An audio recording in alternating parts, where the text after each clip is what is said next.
Ed eccoci, come preannunciato, con noi il sindaco Orsoni, sindaco di Venezia.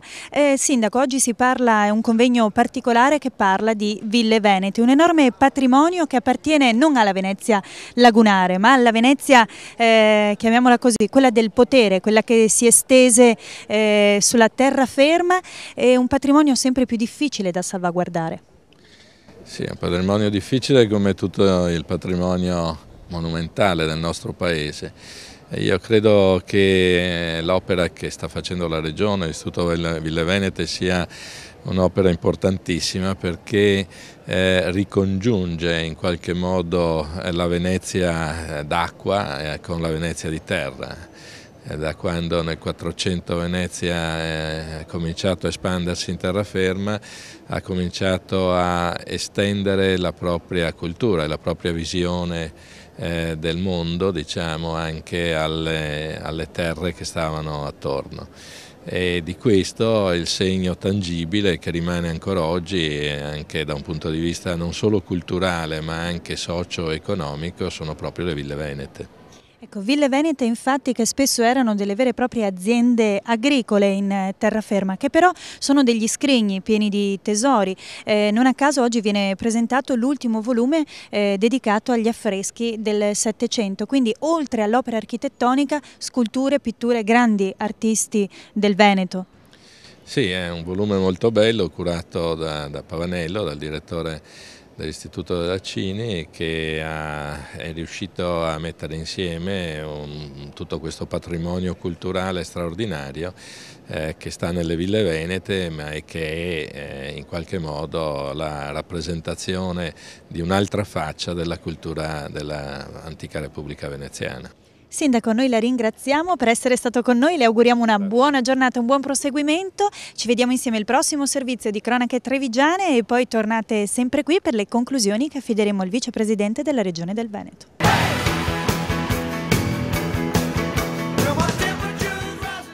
Galan, massimo impegno dal governo contro le alluvioni. Le colline di Conegliano e Valdobbiadene nella lista delle candidature italiane per l'UNESCO. Fiera Cavalli dal 4 al 7 novembre a Verona. Queste le cronache dal primario di questa settimana. Mi auguro che in tempi brevissimi torni la normalità nei paesi, nelle città e nelle campagne tanto duramente colpite dal maltempo. Così il ministro delle politiche agricole, alimentari e forestali Giancarlo Galan. Quando eccezionali e sfavorevoli condizioni meteorologiche si trovano coincidenti in Veneto, prosegue il ministro, possono aversi eventi calamitosi assai gravi, come quelli che in queste ore stanno causando danni pesantissimi alle persone e alle attività economiche e lavorative della regione. Per quanto attiene alle competenze e alle possibilità del Ministero, farò più del possibile per far giungere adeguati sostegni finanziari a coloro che hanno visto le proprie attività agricole messe a rischio, se non completamente annientate, a seguito di violentissimi nubifragi e alluvioni. Il paesaggio delle colline del Prosecco di Conegliano e Valdobbiadene è stato ufficialmente iscritto nella lista propositiva nazionale dell'UNESCO. È una notizia che mi riempie di gioia, ha commentato il ministro Giancarlo Galan, e conferma la bontà del percorso intrapreso per valorizzare una delle zone più importanti d'Italia, se non d'Europa, e a me particolarmente cara. L'inserimento nella lista propositiva nazionale rappresenta un passaggio obbligato per poter poi presentare il dossier di candidatura ufficiale ed entrare nella prestigiosa lista del patrimonio mondiale dell'umanità.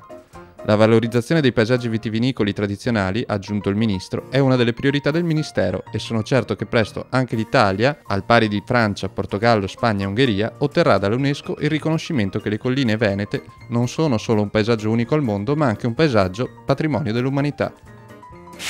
Verona rinnova dal 4 al 7 novembre lo storico appuntamento con Fiera Cavalli.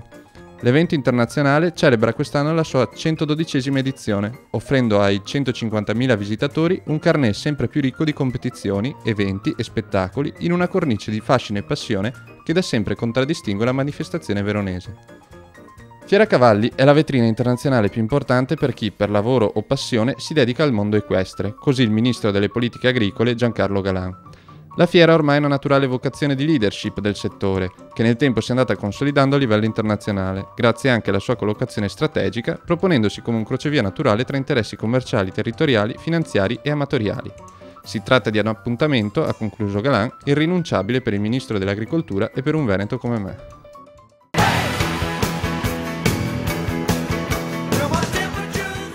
Ed eccoci alle conclusioni di questa puntata di Cronache Trevigiane. Con me il vicepresidente della Regione Veneto che ha anche delega alla cultura. Oggi presente perché, ha detto lei, c'è un punto particolare in questo convegno. Si parla di valorizzazione delle ville venete, ma in particolare delle istruzioni per l'uso. Che cosa intendeva? Noi abbiamo un patrimonio straordinario di ville venete, unico al mondo. Credo che si sappia, ma solo il Veneto e il Friuli hanno queste 5.000 meraviglie, di fatto dal Palladio in poi catalogate come ville, patrimonio straordinario, in parte patrimonio dell'UNESCO, dell'umanità, che vengono in qualche modo, dobbiamo valorizzare, conservare. Oggi c'è un convegno bellissimo che ha un titolo a mio avviso importante, Istruzioni per l'uso. Dobbiamo uscire da quella immagine di questa villa, del privato, del pubblico, qualcuno che la gestisce. Dobbiamo insegnare a noi stessi prima che facciamo politica, a chi amministra, all'utente, al proprietario, come si usa questo patrimonio straordinario. Quando impareremo a usarlo bene, in tutte le sue capacità, allora diventerà non solo una cosa bella da vedere, ma una cosa utile a chi la fruisce, utile anche all'economia, diventerà un traino per il turismo. Credo sia una bella iniziativa questa, capire i problemi che abbiamo, imparare con oggi, e poi non solo con oggi, a usare questo bellissimo patrimonio. L'Istituto regionale Ville Venete ha avuto un grande merito nel far riscoprire e nel salvaguardare questo enorme patrimonio. Chi ama il patrimonio culturale, chi ama il nostro territorio, chi in questo caso ama le ville venete e chi si è in questi anni, diciamo, chi ha partecipato alla crescita di Ville Venete aveva questa mission nel cuore. Lo dimostra con questi bellissimi convegni. Oggi cataloghiamo più di 5.000 ville venete. Credo che sia una cosa importante e sia un patrimonio che il Veneto ha che deve mostrare a se stesso e agli altri. Vicepresidente Zorzato, grazie per essere stato con noi. Cronache Trevigiane si chiude qui, appuntamento alla prossima settimana.